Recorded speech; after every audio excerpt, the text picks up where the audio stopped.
E a gente conversa agora com Maria Lúcia Fatorelli, auditora fiscal aposentada da Receita Federal e especialista em dívida pública.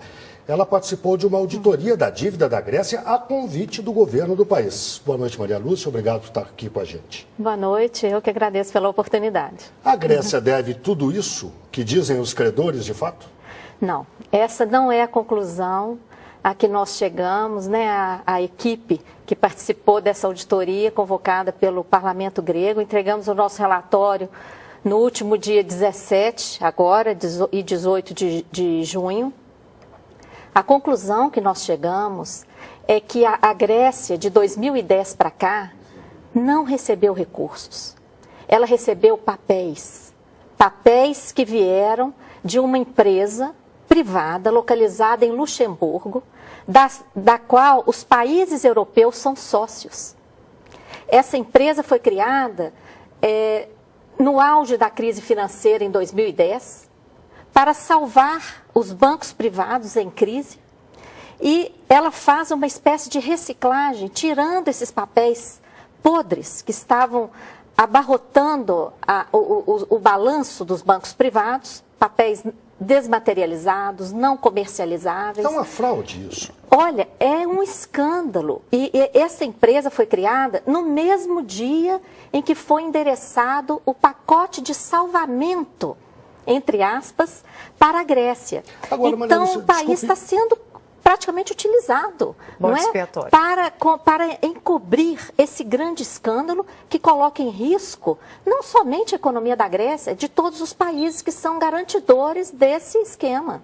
Agora, por que a gente escuta que a Grécia deu calote como se fosse a Grécia culpada de tudo isso na imprensa internacional, na imprensa brasileira? Sim. Qual é o problema? Então, nesse pacote que foi endereçado à Grécia em maio de 2010, e que está encobrindo todo esse salvamento bancário, de fato foram feitas operações como se fossem empréstimos.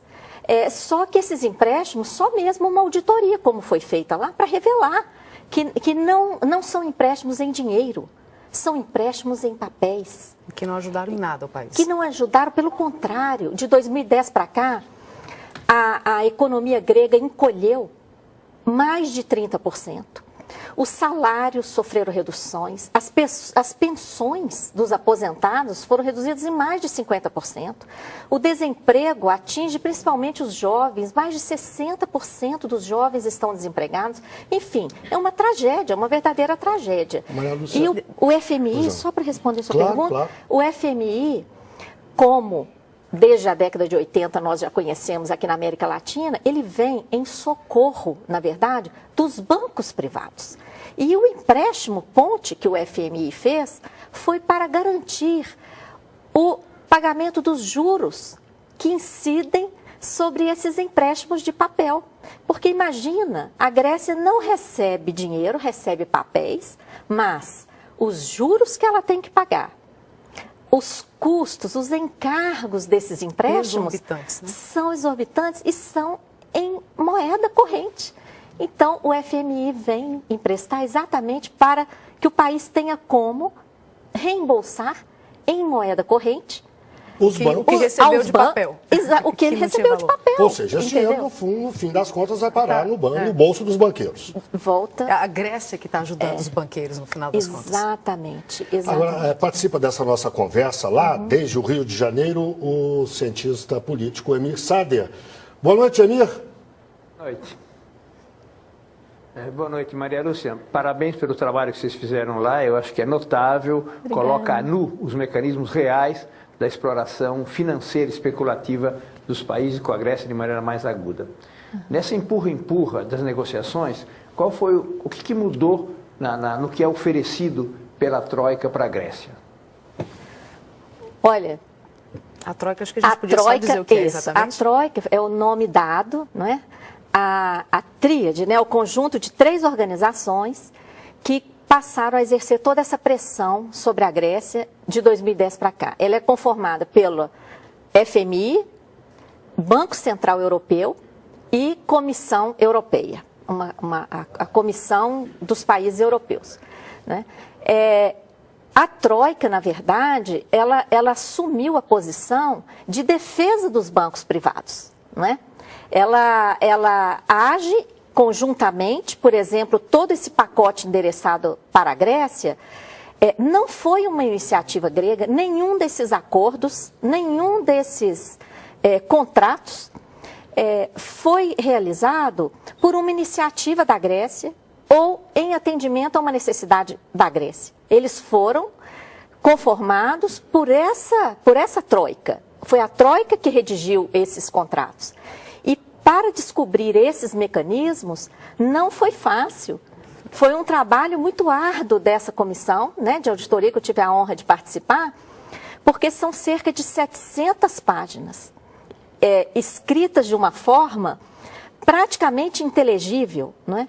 Então, esses mecanismos que, na verdade, em vez de suportar a Grécia, criam ali essa passagem a limpo desses papéis para tirá-los dos bancos e trazê-los sob a forma de empréstimos, ainda por cima remunerados, não é? Não foi fácil descobrir isso. E diante dessa auditoria feita, o que é que se pode fazer? É possível reverter essa dívida que pode ser chamada de irreal? Olha, nós, por enquanto, apresentamos um relatório preliminar, porém, já apresentando esses mecanismos e com uma análise jurídica que chegou à conclusão da completa ilegalidade e ilegitimidade desses acordos, por uma série de razões relacionadas aos acordos em si, que prejudicaram o país, e também pelos impactos deles na economia e nos direitos humanos. Agora, isso já esbarra até numa questão, além de econômica, numa questão política, não é isso, Emir? Exatamente, por isso a consulta convocada pelo governo grego para domingo. Eu perguntaria, Maria Lúcia, das concessões que o governo grego está disposto a fazer, possibilitaria romper com esses mecanismos cruéis que você mencionou? Olha, o ideal seria que o governo grego interrompesse completamente essas negociações e aprofundasse a auditoria, porque nós fizemos apenas a parte preliminar, e aprofundasse, porque se de fato se confirmarem todas essas informações que nós chegamos a apontar, e algumas delas a confirmar nessa fase preliminar, a Grécia não tem que fazer nenhuma concessão. E a Grécia não tem que assumir grande parte desses empréstimos de 2010 para cá, né, que promoveram essa reciclagem e provocaram todo esse dano à economia do país e à sociedade grega. Eu queria insistir numa pergunta que eu fiz antes. Por que a mídia brasileira e internacional trata a Grécia como bandida e caloteira nesse caso? Olha, eu acredito que além da desinformação geral, não é? Porque as coisas são colocadas, inclusive pela Troika, de forma como se a Grécia realmente tivesse recebido esses valores, tivesse recebido apoio e, de fato, devesse tudo isso, não é? Então, há uma grande desinformação. E, além disso, há o financiamento por parte dos bancos privados que estão recebendo, de fato, toda essa ajuda, não é? Desde 2008, eles suportam grande parte da mídia mundial. Então, esse setor financeiro, que de fato está sendo beneficiado com essa situação, ele financia a grande mídia, não é? Que pena. E aí nós dificilmente teremos espaço, né, para colocar esses temas de fato, né, denunciar que os bancos estavam quebrados, que o volume, a bolha, que ninguém explica que bolha é essa, era o volume imenso de papéis fora de balanço que eles estão transferindo para os países. Que pena que tantas informações interessantes tenham que ser interrompidas agora, porque o nosso jornal tem que continuar com outras notícias que precisam ser dadas também. Claro. Mas esse é um assunto que o Repórter Brasil, de forma alguma, vai abandonar, porque eu acho que é muito interessante, é esclarecedor para a sociedade brasileira. Eu quero te agradecer muito pela presença, agradecer ao Emir pela participação, e nós vamos voltar ao assunto com certeza. Obrigado, Maria Lúcia. Eu que agradeço. Boa noite. Boa Obrigado, noite. Emir.